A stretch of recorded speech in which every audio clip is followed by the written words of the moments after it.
Some lights shine so brightly that it's hard to imagine them ever going out. They have a kind of kinetic energy, a spark that seems to jump right off the screen and into your heart. Brittany Murphy was one of those lights. She wasn't a classic, untouchable Hollywood starlet. She was something far more interesting. She was real, she was raw, and she was incandescently alive. You remember her laugh, right? That husky, infectious giggle that could fill a room. You remember her eyes, huge and expressive, capable of conveying heartbreak and wild joy in a single glance. For a while, she was everywhere, a quirky, talented force of nature who seemed destined for a long and brilliant career. And then, just as suddenly as she had arrived, she was gone. Her death at the age of 32 remains one of the most shocking and unsettling tragedies in modern Hollywood history. It's a story filled with unanswered questions, with whispers of conspiracy, and with a profound sense of a life cut tragically short. But if we only focus on the mystery of her death, we risk forgetting the magic of her life. So today, let's go beyond the headlines and the speculation. Let's remember the girl from New Jersey with a big dream, the dedicated artist who poured her soul into every role, and the vibrant, vulnerable human being who simply wanted to spread a little light. This is the story of Brittany Murphy and the beautiful, complicated, and heartbreaking legacy she left behind. To understand Brittany Murphy, you have to understand the world she was trying to conquer. She came of age as an actress in the 1990s, a fascinating and transformative time in Hollywood. The old studio system with its rigid control over stars had crumbled. In its place, a new, more independent spirit was taking hold. This was the era of Quentin Tarantino and Sundance, of quirky, character-driven films that were breaking the mold of the summer blockbuster. For a young actress who didn't fit the conventional blonde, blue-eyed cheerleader mold, this was a time of incredible opportunity. Brittany was born in Atlanta in 1977 but grew up in Edison, New Jersey, raised by her single mother, Sharon. From the very beginning, their bond was incredibly close, a partnership forged against the odds. Sharon saw the spark in her daughter early on and nurtured it with everything she had. Brittany was not just a child with a hobby. She was a performer from the moment she could walk and talk. She had an old soul, a deep well of emotion that she could tap into with astonishing ease. By the time she was a young teenager, she had convinced her mother to move across the country to Los Angeles, a bold and risky move fueled by a shared and unshakable belief in Brittany's talent. This was the Hollywood they arrived in, a town of dreamers and schemers, a place where fortunes could be made and hearts could be broken in the blink of an eye. For every success story, there were thousands of hopefuls who never got their big break. The competition was fierce, and the pressure on young actors, especially young women, was immense. You had to have a certain look, a certain weight, a certain something that the casting directors were looking for that week. It was a world that could build you up and tear you down with dizzying speed. Brittany, with her unconventional looks and her boundless, almost chaotic energy, was not an easy fit. She wasn't the girl next door. She was something more eclectic, more interesting. She had to fight for every role to prove that she was more than just a quirky sidekick. Her mother, Sharon, was her rock, her manager, her best friend, and her fiercest protector. Together they navigated the treacherous waters of the industry, a mother and daughter against the world, determined to make their mark. This early context is crucial. Brittany's entire career was shaped by this dynamic, the outsider fighting to get in, the deep emotional well she drew from, and the intensely close, almost inseparable bond she shared with her mother. It was a bond that would both sustain her and, in the end, become a central part of the mystery surrounding her tragic fate. Brittany Murphy's journey in Hollywood was a slow and steady climb, built on talent, persistence, and an undeniable screen presence that was impossible to ignore. Her early years were a flurry of small television roles, guest spots on shows like Murphy, Brown, and Blossom. She was a working actress, honing her craft and paying her dues. But everyone who worked with her, even in those early days, knew they were seeing something special. There was a raw, unfiltered quality to her performances, a willingness to be vulnerable and emotionally messy that set her apart. Her big break came in 1995, and it was a role that would define a generation. As Ty Frazier in Amy Heckerling's high school satire, Clueless, Brittany burst onto the scene like a bolt of lightning. Ty was the ugly duckling, the new girl from the wrong side of the tracks, who undergoes a makeover at the hands of Cher Horowitz. It would have been easy to play her as a one-dimensional caricature, but Brittany gave her so much more. She gave her heart, humor, and a touching vulnerability. We saw her transformation from a shy, awkward teenager into a confident young woman, and we rooted for her every step of the way. Her famous line, "You're a virgin who can't drive," delivered with a perfect mix of shock and sass, became an instant classic.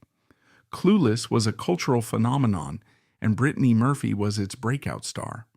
Suddenly, Hollywood knew her name. But the success of Clueless also presented a challenge. It threatened to typecast her as the quirky, funny sidekick. Brittany, however, had other plans.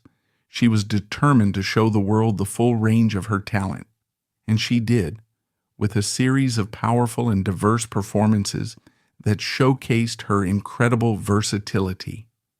In 1999, she delivered a stunning and heartbreaking performance as a troubled patient in a psychiatric hospital in Girl, Interrupted.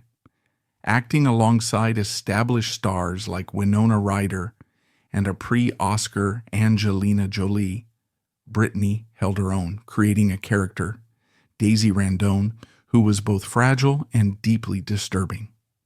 It was a role that required her to go to some very dark places, and she did so with a fearless commitment that was mesmerizing to watch. It was a powerful declaration that she was a serious dramatic actress, not just a comedic sidekick.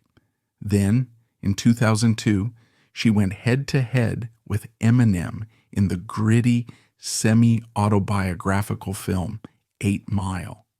As Alex, the tough, ambitious love interest to Eminem's character B-Rabbit, she was utterly convincing. She had a raw, street-smart energy that perfectly matched the film's tone. The chemistry between her and Eminem was electric, and she brought a sense of hope and vulnerability to a story that was otherwise filled with despair. Throughout the early 2000s, she moved effortlessly between genres. She was the charming, chaotic lead in romantic comedies, like Uptown Girls and Just Married, where her infectious energy and comedic timing shone. But she could also pivot to dark, intense thrillers, like Don't Say a Word, where she played a deeply traumatized young woman holding the key to a stolen jewel. One of the most surprising and revealing detours in her career was her foray into music. In 2006, she collaborated with the DJ Paul Oakenfold on the song Faster Kill Pussycat. As a deliberate promotional strategy, the track was initially sent to clubs as a white label single, meaning her vocals were intentionally uncredited. The song became a club hit on its own merit, sparking widespread speculation about the identity of the mystery singer. It climbed the charts, a testament to the power of her voice alone. It was only after this initial success that she was revealed as the singer, a move that proved she had genuine musical talent, not just a celebrity vanity project. It was a little-known fact that Brittany had always dreamed of being a singer, and this was a moment of pure, unadulterated joy for her, a success that was entirely on her own terms. But as her career progressed, something began to shift. Her physical appearance changed dramatically. She lost a significant amount of weight, and her once natural look was replaced by something more traditionally Hollywood. Whispers began to circulate about her health, about possible eating disorders or drug use. Her behavior in interviews sometimes seemed erratic or unfocused. The bright, bubbly girl from Clueless seemed to be fading, replaced by a more fragile and uncertain figure. Her career, which had once been on a meteoric rise, began to stall. She was relegated to smaller direct-to-video films, a far cry from the A-list projects she had once commanded. The spark that had once burned so brightly seemed to be flickering. To truly understand Brittany Murphy, you have to look beyond the roles she played and try to understand the woman she was. And by all accounts, she was a person of incredible warmth, generosity, and a sometimes overwhelming emotional sensitivity. She felt things deeply, a quality that made her a brilliant actress, but also a vulnerable human being. Her laugh is the thing that almost everyone who knew her mentions first. It wasn't a delicate, polite laugh. It was a big, throaty, full-bodied expression of pure joy that could erupt at any moment. Actress Taryn Manning, who worked with her on the film 8 Mile, once said she had the most magical, gracious, pixie-like, fun, silly, and loving laugh and personality. It was a reflection of her inner spirit, a spirit that was full of life and a childlike sense of wonder. She was also known for her incredible empathy. She had a way of connecting with people on a deeply personal level, of making them feel seen and heard. She would often get so emotionally invested in her roles that it was hard for her to shake them off. When she was playing Daisy in Girl, Interrupted, a character who was a victim of abuse, she reportedly had a difficult time separating herself from the character's pain. This emotional porosity was her superpower as an artist, but it also left her exposed and raw in a town that is not always kind to sensitive souls. Her relationship with her mother, Sharon, was the central pillar of her life. They were more than mother and daughter. They were a unit. Sharon was with her on every set, at every premiere, her constant companion and confidant. On the one hand, this was a source of incredible strength and stability for Brittany. In a world of shifting alliances and fair-weather friends, her mother was her one constant. But as Brittany got older, this intense closeness became a subject of scrutiny. Some saw it as a beautiful and loving bond, while others saw it as a dynamic that may have prevented Brittany from fully maturing and developing her own independent identity. When we talk about the end of Brittany's story, we have to talk about 2007. This is the year her life took a significant, and many would say a fatal, turn. She married Simon Monjack, a little-known British screenwriter. For those of us who had watched her grow up, this was a moment that just didn't sit right. Their relationship was a complete whirlwind, and it raised eyebrows from the very beginning. It wasn't just that he was unknown, it was that he seemed to come out of nowhere at a time when she was at her most vulnerable. Her career was stalling. The big roles weren't coming in, and you got the sense she was looking for an anchor, a savior even. Instead, she found Monjack. He was a deeply controversial figure with a history of legal troubles, outstanding warrants, and a reputation for being incredibly controlling and manipulative. You have to understand Brittany's friends and colleagues, the people who had known her for years, were more than wary of him. They were terrified for her. They saw a classic, tragic pattern emerging. They felt that he almost immediately began to isolate her, cutting her off from her old support system, her agents, her managers, and the friends who had been her rock. The calls stopped getting returned. The gatekeeper was in place. And then the domestic situation became, for lack of a better word, just plain strange. Soon after their marriage, Brittany's mother, Sharon, moved in with the couple.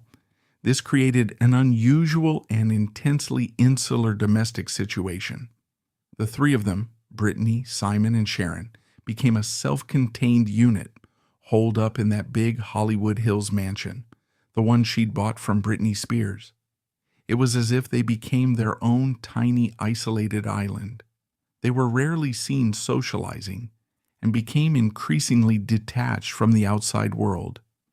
People who managed to get inside at the time described the house as chaotic. The blinds always drawn, a feeling of darkness and paranoia hanging in the air. This is when Monjack officially took over the management of Britney's career, and her professional life began to decline even more rapidly. He had no real Hollywood experience, no connections. He would allegedly get on calls and make outrageous demands, fighting battles she didn't need fought, and burning the few bridges she had left. She was dropped from projects, and those awful rumors circulated that she was difficult to work with. But difficult is often Hollywood code. Was she really difficult? Or was she late or seemingly unwell on set because she was trapped in a toxic environment at home? Was she ill?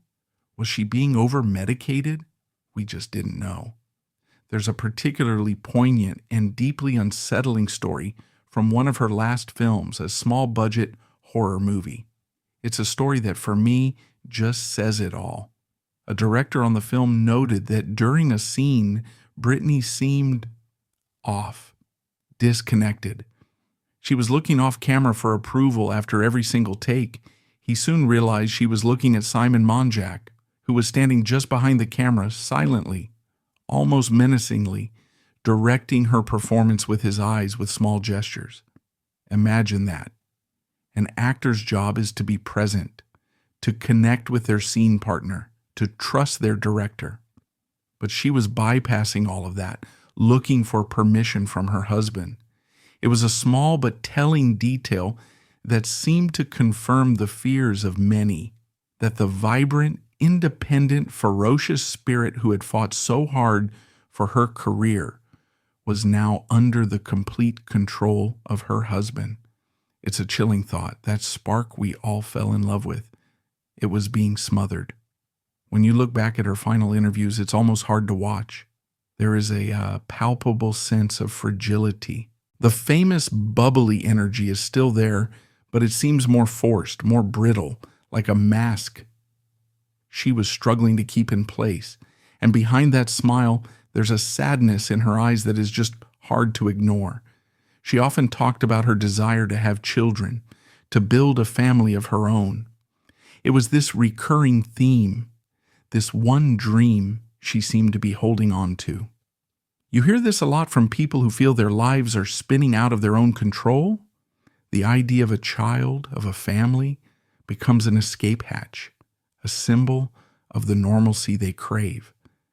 It was a dream that, of course, she would never get to realize. It felt like the woman who had brought so much joy to others, that infectious, goofy laugh, was struggling desperately to find any of it for herself. She seemed lost in a world that had become increasingly small, dark, and isolated.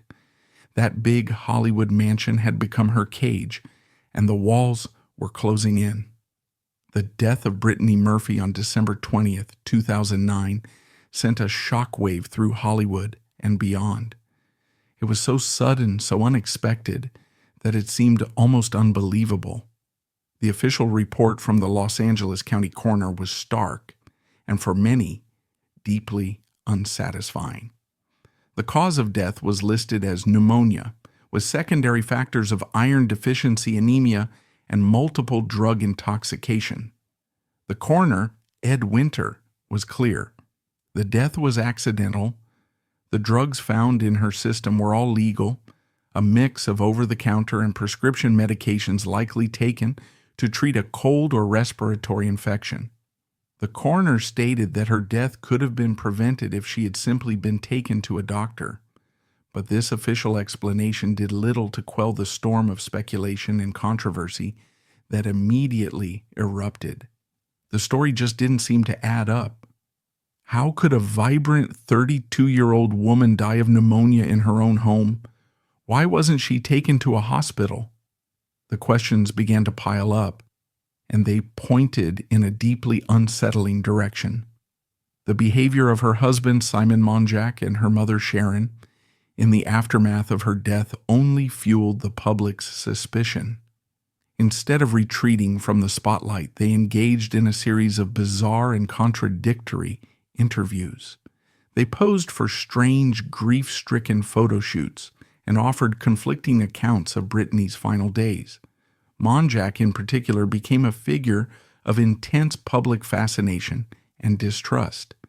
He vehemently denied that Brittany had any problems with eating disorders or illegal drugs, and he tried to control the narrative, portraying himself as the grieving, misunderstood husband. Then, in a truly shocking and bizarre twist, just 5 months after Brittany's death, Simon Monjack was found dead in the same house in the very same bedroom. The cause of death was eerily similar: acute pneumonia and severe anemia. This second death transformed the case from a tragedy into a full-blown mystery. The coincidence was too great for many to accept. Suddenly, theories that had once seemed outlandish began to gain traction. One of the most persistent theories was that of toxic mold. Monjack himself had floated this idea, claiming that there was mold in the house that was making them sick. The house had previously belonged to Britney Spears, who had reportedly felt that it had bad vibes. While an initial investigation by the coroner's office found no evidence of mold being a factor, the idea took hold in the public imagination. It offered a neat external explanation for an otherwise inexplicable set of events. Other darker theories also emerged. Brittany's own father, Angelo Bertolotti, from whom she had been estranged for many years, publicly challenged the coroner's findings. He commissioned independent lab tests on samples of Brittany's hair, which he claimed showed high levels of heavy metals, suggesting the possibility of poisoning. These claims, however, were widely disputed by forensic experts and were never substantiated by law enforcement. They added another layer of confusion and heartbreak to an already tragic story. The historical debate remains unsettled. On one side, you have the official scientific explanation: a tragic and preventable death caused by a confluence of illness and self-medication. In this view, Brittany was a young woman who had fallen ill, and due to a combination of poor judgment and perhaps a distrust of mainstream medicine, she failed to get the help she needed in time. Monjack's subsequent death, while a shocking coincidence, could be explained by a similar lifestyle and a shared, unhealthy environment. On the other side, you have a host of unanswered questions and unsettling circumstances. Why were both of them so severely anemic? Why was a young, wealthy actress not receiving top-notch medical care? And what role did Simon Monjack and Sharon Murphy play in Brittany's increasing isolation in the years and months leading up to her death? This is where the story enters the realm of speculation. Was there negligence? Was there a more sinister, deliberate act at play? Or was it simply a perfect storm of tragedy, a case of two fragile people in an unhealthy, codependent relationship who were unable to save themselves or each other? We may never know the full truth, and it is this ambiguity that continues to haunt the legacy of Brittany Murphy. Brittany Murphy is first and foremost remembered as a unique and singular talent. She was an actress who defied categorization, bringing raw charisma to every role, from the beloved comedy of Clueless to the gritty drama of 8 Mile. Her fearless artistic spirit and undeniable energy secured her place as a beloved icon of 90s cinema, and her work continues to captivate new audiences. However, her story also serves as a dark cautionary tale about the unforgiving nature of Hollywood.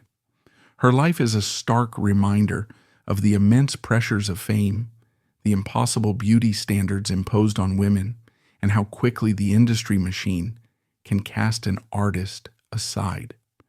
Her struggles highlight the fragility of success and the dark side of celebrity. In the era of #MeToo and #FreeBritney, her story is viewed through a new, more critical lens. It raises profound questions about exploitation, control, and the lack of robust support systems for vulnerable artists. Her case is often cited as a tragic example of a bright talent who became isolated and may have been failed by those who were supposed to protect her. Ultimately, beyond the speculation, hers is a deeply human tragedy about a sensitive soul extinguished far too soon. It's a story about the painful gap between a sparkling public image and a private reality. The greatest tribute is not to obsess over the mystery of her death, but to celebrate the vibrancy of her life by cherishing her films, her laughter, and the open heart she shared with the world.